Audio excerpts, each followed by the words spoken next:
Varicose వ్యాధితో బాధపడుతున్నారంట. తక్కువ ఖర్చుతో ట్రీట్మెంట్ కావాలి అనుకుంటే ఎవిస్ హాస్పిటల్ని సంప్రదించండి. నమస్తే రమగారు. నమస్తే జయ. రమగారు, మనకి ఒక్కొక్క రూమ్లో ఒక్కొక్క వస్తువు ఉండాలి. కొన్ని వస్తువులు ఉండొచ్చు, ఉండకూడదు. ఇంట్లో మనం అట్లా అనుకుంటూ ఉంటాం కదా. దేవుడికి ఒక సపరేట్ రూము, వంటగది, అట్లా అంటే అవకాశాన్ని బట్టండి. అంతే. అందరికి అవకాశాలు ఉండకపోవచ్చు. ఉన్నదాన్ని బట్టి Hmm. ఈ రూమ్లో ఈ వస్తువుని పెట్టుకోవాలి, ఈ రూమ్లో ఈ వస్తువుని పెట్టుకోకూడదు, ముఖద్వారానికి ఇవి ఉండాలి, ఇట్లా మాట్లాడుకుంటాం. Hmm. బెడ్రూమ్స్లో ఏమన్నా ఉంచుకోకూడని వస్తువులు, ఈ వస్తువులు మనం బెడ్రూమ్లో ఉంచుకోకూడదు అనేవి ఏమన్నా ఉంటాయా? పూర్వం మనకి పడక గదులు ప్రత్యేకంగా ఉన్నట్టు కనపడలేదు జయ. ఓకే. రాజుగారుల అంతఃపురాల వ్యవహారం వేరు. ఆ, మనకి రాచరికాలు పోయే చాన్నాళ్ళు అయిపోయి. రాజులు ఎంతమంది ఉంటారు? ఓ ఊరికి ఒకళ్ళు లేదా ఇద్దరు, అంతే కదా. రాజ కుటుంబాలు ఎన్ని ఉంటాయి? రాజుగారి ఫ్యామిలీ తక్కువ ఉంటుంది. అవును. సామాన్య జనం మనలాంటి వాళ్ళు, middle class, lower middle class, upper higher middle, ఇవే ఉంటాయి ఎక్కువగా. రాజుది చిన్న సమూహంగా ఉంటుంది. వాళ్ళ ఇళ్లలో ఏం చేసేవాళ్ళో మనకు తెలీదు. ఇప్పుడు మనకి తెలిసింది ఓ 100-150 ఏళ్ల నుంచి సెపరేట్ బెడ్రూములు ఉండటము, అది మన చిన్నప్పుడే మనకు తెలియదు అవును కదా, చాలా తక్కువ. ఈ బెడ్రూముల్లో రకరకాల చిత్తరువులు ఉంచుకోవటాలు, శృంగార శిల్పాలు ఉంచుకోవటాలు, అలాంటివి ఏమైనా పిక్చర్స్ ఉంచుకోవటాలు, అవన్నీ కూడా వేరే రకపు పనులు, అంటే ఆకర్షించే వ్యవహారంగా ఉండే చోట పెట్టుకునేవాళ్ళు. కానీ సామాన్యుల సంసారాల ఇళ్లల్లో అవి ఉండేవి కాదు. ఎలా కుదురుతుంది అసలు? కుదరదు. ఎందుకంటే పిల్ల జల్లా ఉంటారు, పెద్దవాళ్ళు ఉంటారు, గురువులని, వాళ్ళని వీళ్ళని, సాధు సంతులని, అతిథి అభ్యాగతులని జనం వస్తారు ఈ ఇళ్ళకి. ప్రత్యేకంగా గదులు మెయింటైన్ చేసే విధానం అసలు ఉండేది కాదు. ఇప్పుడు మనకు వచ్చింది.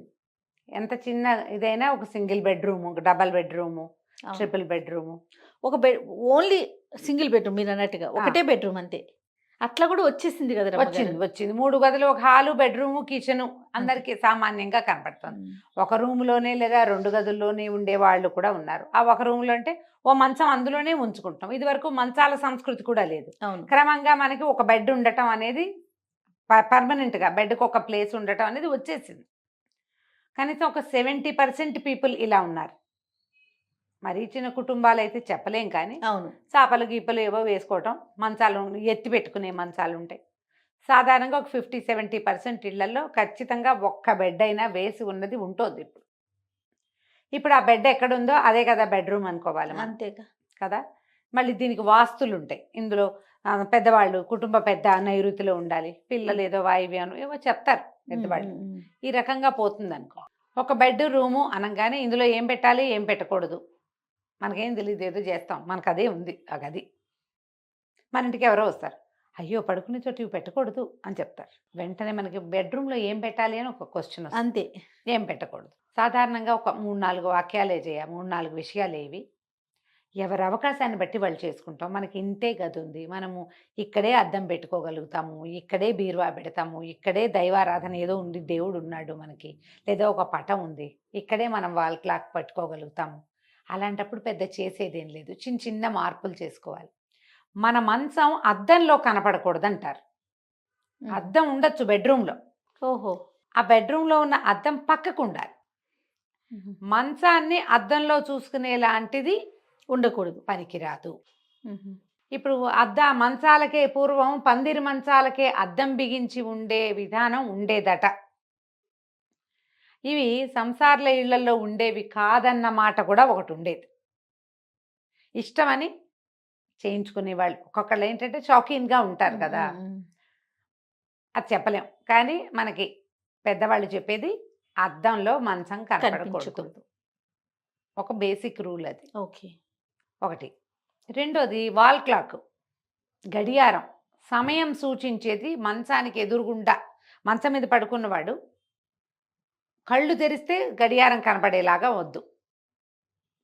వాడు గడియారం కోసం ఇంకో పక్కకి చూడాలి, ఎదురుగా కనపడకూడదని చెప్తారు. అసలు వాల్ క్లాక్ బెడ్రూమ్లోనే పెట్టుకోవద్దంటారు చాలామంది. చాలా వాస్తు పుస్తకాల్లో కనపడుతుంది గడియారం పెట్టుకోవద్దు అని. మనకి అలారం పెట్టుకోవాలి కదా, పొద్దున్నే టైం తెలియాలి కదా. ఈ ప్రశ్నలన్నీ ఉంటాయి కదా మనకి, ఉంటాయి ప్రశ్నలు. దానికి సూక్ష్మంలో మోక్షం ఏంటంటే నిద్ర లేవగానే కళ్ళు తెరవగానే నువ్వు అది కనిపించకూడదు, సమయం లెక్కింపబడుతుంది, అందుకని వద్దంటారు. ఇది రెండోది. తర్వాత ఇంకా మూడోది దేవతా ప్రతిమలు, దేవుళ్ళ ఫోటోలు. ఇవి కూడా బెడ్రూమ్లో, అంటే ఇప్పుడు పిల్లల బెడ్రూమ్లో కాదని అంటలేదు, సంసారాల బెడ్రూమ్లో అంటే కాస్త చిన్న వయసు వాళ్ళు భార్యాభర్త పడుకునే గదుల్లో ఈ దేవుళ్ళవి, జేజీ అమ్మవారు, వెంకటేశ్వర స్వామి ఇలాంటివి పెట్టుకోకూడదు. మరి పొద్దునే లేచి దేవుణ్ణి చూసుకోవద్దా అండి? ఇదో ప్రశ్న వస్తుంది అవును కదా. మనకు ఒక పూర్వం ఒక విధానం ఉందా?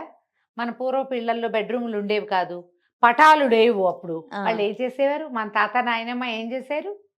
అమ్మమ్మ నాన్నమ్మ ఏం చేస్తుంటారు? కరాగ్రే వసతే లక్ష్మి, కరమధ్యే సరస్వతి, కరమూలేతు గోవింద, ప్రభాతే కరదర్శనం. పొద్దున్నే చేతులు చూసుకోండి, ఈ చేతులే మన భగవంతుడు. ఓకే అంటే శ్రీరామ్ రాసుకుని దీన్ని కళ్ళకద్దుకుంటాం. ఇవి నేర్పించేవాళ్ళు కదా. అప్పుడు పటాలు లేనప్పుడు, ఇప్పుడు వచ్చాయి కదా ఫోటోలు. అవును అవును మన అమ్మమ్మ నాడు ఇన్ని పటాలేవి, ఇన్ని ఫోటోలేవి ఏం లేవు. హాల్లో పెట్టుకోండి దేవుణ్ణి. గదిలో నుంచి బయటకు వచ్చాక దండం పెట్టుకోవచ్చు. మొహం కడుక్కున్నాక పాచమొహంతో దండం పెట్టకుండా బ్రష్ చేసుకుని, లేదా బాత్రూంలో అవకాశం ఉంటుంది బయటకు వచ్చావు, మంచం మీయించే కాకుండా బయటికి వచ్చాక దండం పెట్టుకోవచ్చు. ఈ చేతులు రెండు చేతులు రసుకు రుద్దుకుని కళ్ళకి చూపించుకుని ఇలా కళ్ళు చూసుకోవచ్చు, మనం చేతులు చూసుకోవచ్చు. అందుకని సాధారణంగా ఏ దేవుళ్ళ చిత్రపటాలు పెట్టుకోవద్దు అని చెప్తారు. ఫ్యామిలీ ఫొటోస్ పెట్టుకుంటున్నారు ఇట్లా 5-6 ఫోటోలు, 5-6 రకాల అద్దాల్లో పిల్లలు జిల్లా కనపడేటట్టుగా ఓ ఫ్యామిలీ ట్రీ పెట్టుకుంటున్నాం కదా, ఇది పెట్టద్దంటారు.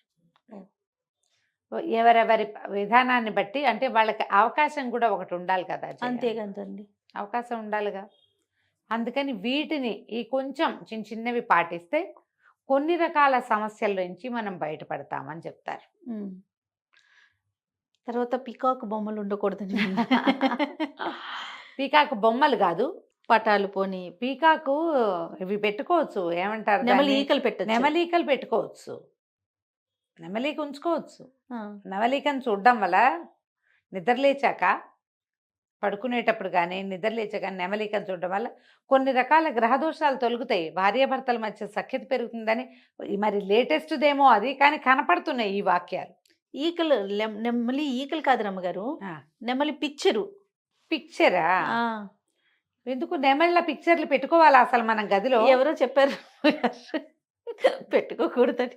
ఎవరు పెట్టుకుంటారు జయ అసలు? అంటే ఏదో ఇప్పుడు వాల్ పేపర్స్ అని ఇట్లా వస్తున్నాయి కదండి లేటెస్ట్గా, వాటికి వాల్ డెకర్స్కి వాటికి నెమలిని పెట్టుకోకూడదు అనేది విన్నా నేను. అలాగా?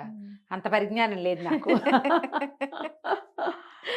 రాలేదు నా దగ్గర నెమలి పింఛం పెట్టుకోమంటారు. మనం కూడా ఒక వీడియోలో చెప్పాం, నెమలి పింఛాలు చూడడం వల్ల కొన్ని రకాల గ్రహదోషాలు తొలుగుతాయి అంటారు. అవకాశం ఉంటే పెట్టుకోండమ్మా, లేకపోతే లేదు. పడుకునేటప్పుడు విష్ణునామ స్మరణ చేసుకోండి, అంతే.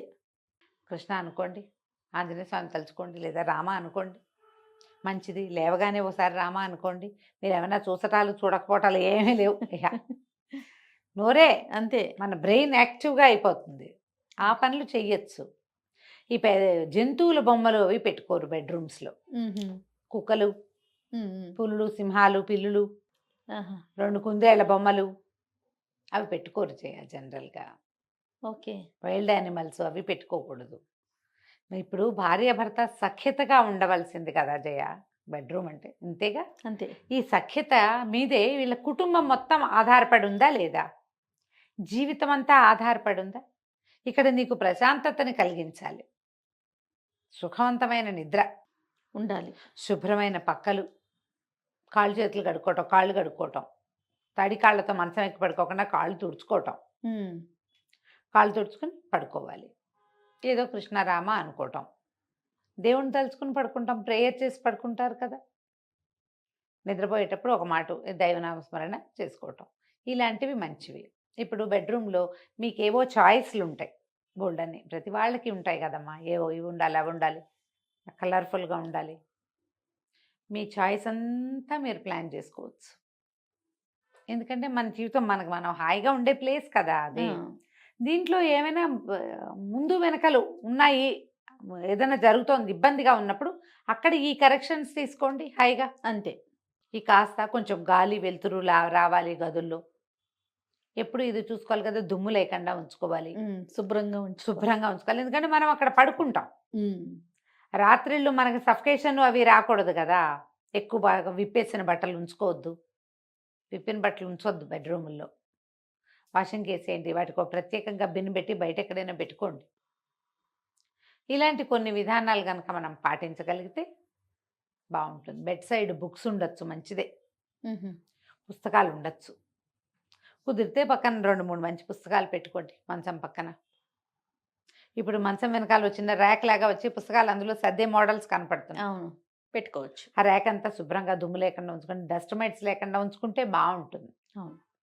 ఏదో ఒక విధానం అమ్మా, ఏదైనా మనం ప్రశాంతంగా ఉండడానికి ఏదో ఒక రకం పద్ధతిని పాటించుకోవాలి. అంతే. కొన్ని వద్దు అని చెప్పినవి మానేస్తే సరిపోతుంది. మనకు అవసరం కొంచెం అందుబాటులో, మరీ లేవగానే చూసేలా కాకుండా పక్కన పెట్టుకోండి, అంతే. సరిపోతుంది. నమస్తే రమ్మగారు. నమస్తే జయ.